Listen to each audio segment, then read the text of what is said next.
Yeah, we've all been there. But here's the thing. The chocolate my mom banned me from eating was once considered a gift from the gods, was once worth more than gold, was once used to pay soldiers, buy weapons, and serve to people right before they were sacrificed. Yeah, chocolate has a wilder history than you'd ever guess. Here's the first thing you need to know. Original chocolate looked nothing like the candy bar that just got smacked out of someone's hands. If you went back 5,000 years and someone handed you a pile of raw cacao beans, you wouldn't even recognize them as chocolate. They look like ugly little seeds, taste intensely bitter, hard as rocks, and have absolutely nothing in common with the foil-wrapped chocolate bar you know. Uh? But here's where it gets interesting. According to the Aztecs, those ugly little seeds weren't discovered by humans at all. They were stolen. Stolen by a god named Quetzalcoatl, the feathered serpent god of wind, sun, and air. According to legend, Quetzalcoatl snuck into the heavens, where all the other gods were hoarding the cacao tree for themselves, and smuggled it down to earth to plant it for humans in Tula, Mexico. In other words, chocolate was so valuable that even the gods were keeping it from us.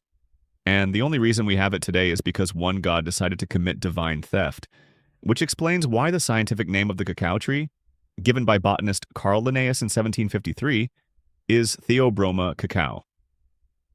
Theobroma comes from Greek and literally translates to food of the gods. Not a coincidence. Now, chocolate's story actually starts over 5,000 years ago, when the cacao tree was first domesticated in what's now Ecuador. It spread north to Central America, where the Maya and Aztecs turned it into a drink. But don't picture anything sweet or cozy. The Maya would roast and grind cacao beans, then mix them with chili peppers, water, and cornmeal, creating a bitter, spicy, frothy drink they called zocolatl, which, for the record, literally translates to bitter water. That's right. Original chocolate was spicy bitter water. No sugar, no milk, no nothing. And people drank it because they loved it. Voluntarily, on purpose. NGL, I don't know whether to respect them or feel sorry for them. But here's the thing. They weren't just drinking it for fun. They drank it to boost energy and strength for soldiers before going into battle. Treat stomachaches, fevers, and coughs. Basically, they're all-purpose medicine. Use in religious ceremonies, royal coronations, and weddings. And in probably the darkest fun fact of this video, it was also served to people right before they were sacrificed. Like a final cup of bitter, spicy water before the end. Wow. Oh, and then there's Montezuma II, the Aztec emperor, who allegedly drank multiple liters of zocolatl every single day because he believed it was an aphrodisiac. Liters of spicy bitter water every day. Respect, I guess. But here's where it gets even wilder. In the Aztec Empire, cacao beans weren't just a drink. They were money. And I don't mean valuable like gold in a figurative sense. I mean literally more valuable than gold. Because gold you can't eat, but cacao you could both drink and spend. Here's what the price list actually looked like in Aztec markets. 1 cacao bean got you 1 large tomato. 30 beans bought you a small rabbit. And if you were feeling fancy, 100 beans for a turkey hen, 200 for a turkey cock. Basically, this was a time in history when you could go grocery shopping with chocolate. But here's the problem nobody talks about. Cacao is organic, which means the beans could rot, crack, or get eaten by insects.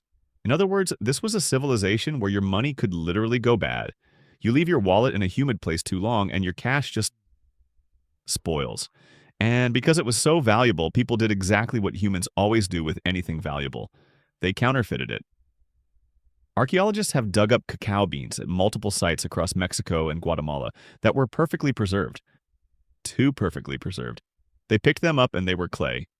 People were making fake chocolate money out of clay and passing it off as real currency. So, to recap, the Aztecs invented counterfeit currency, made of chocolate. And while regular people were out here forging clay beans just to survive, Emperor Montezuma II was sitting on a stash of nearly 1 billion cacao beans. Not million, billion.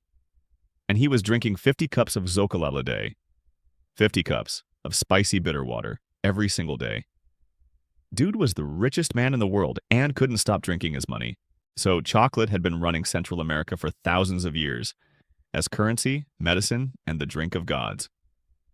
Then Europeans showed up and decided, okay, cool, but we're going to need to make some adjustments.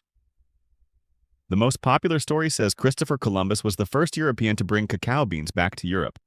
In 1502, he found them on a Maya trading canoe.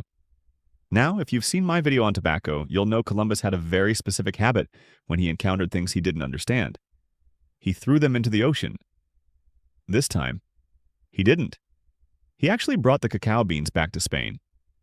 The problem was, when the Spanish tried drinking chocolate the Aztec way, bitter, spicy, cold, no sugar, their reaction was basically, what is this? Why is it bitter? Why is there chili in this? Who drinks this voluntarily? They genuinely could not understand why anyone liked it. So they did the most European thing possible, took out the chili, added sugar, added milk, heated it up, and tried again. And this time, they lost their minds over it. By 1585, Spain was officially importing chocolate, and because it was so delicious and so expensive, Spanish nobility decided to do what powerful people always do with something incredible. They kept it secret. For nearly 100 years, Spain had a monopoly on chocolate in Europe and told absolutely nobody. 100 years of hiding chocolate from the rest of the world. Eventually, the secret got out, and nobody knows exactly how, and chocolate exploded across Europe like a storm. Chocolate houses started popping up in London, Paris, Amsterdam. First only for the elite because the price was insane, but gradually becoming more accessible as supply grew. And just like that, the spicy, bitter water of the Aztecs became the warm, sweet drink that all of Europe went absolutely crazy for, simply because the Spanish couldn't handle the bitterness and decided to add sugar. Sometimes history changes just because someone doesn't like the taste of something. But behind all that sweetness, there's a history that the big chocolate companies would really prefer you didn't know about. When demand for chocolate exploded across Europe, the Spanish ran into a problem: not enough people to grow it.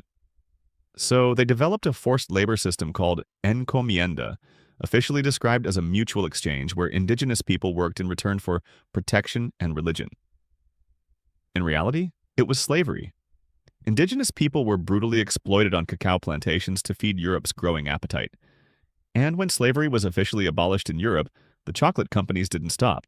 They just relocated. Cacao plantations moved to the islands of São Tomé and Príncipe off the coast of Africa. And despite England banning slavery in 1833, these plantations ran on forced labor that was virtually indistinguishable from slavery. And here's the darkest irony.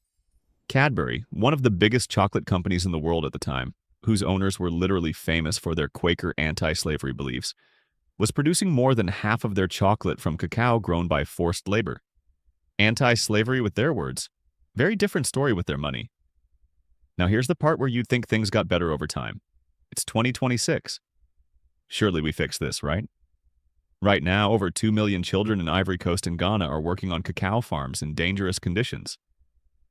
Kids aged 11, 12 years old, waking up early every morning, not to go to school, but to swing machetes on cacao plantations, to grow something they'll probably never get to eat themselves.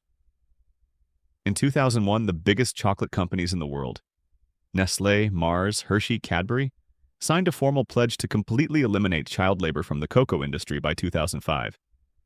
That deadline got pushed back, then pushed back again, then again. It's 2026. The problem is still there, unchanged, like the pledge was never signed, and here's the number that'll make you think twice next time you grab a chocolate bar. Cocoa farmers receive just 6% of the retail price of every chocolate bar you buy. The rest goes to corporations sitting in offices in Europe and America, from a divine theft in the heavens, to the currency of the most powerful empire in the Americas, to the sweet candy that the whole world went crazy for. That's 5,000 years of chocolate. But here's the one thing that never changed across that entire journey. There was always someone paying a price so others could enjoy it. And in 2026, the ones paying that price are kids. 11 years old, holding machetes. Every morning. To make something they'll probably never taste. Wild. If this video hit different, hit that like button so I know. And subscribe if you want to keep exploring the insane history of everyday things around us. See you in the next one.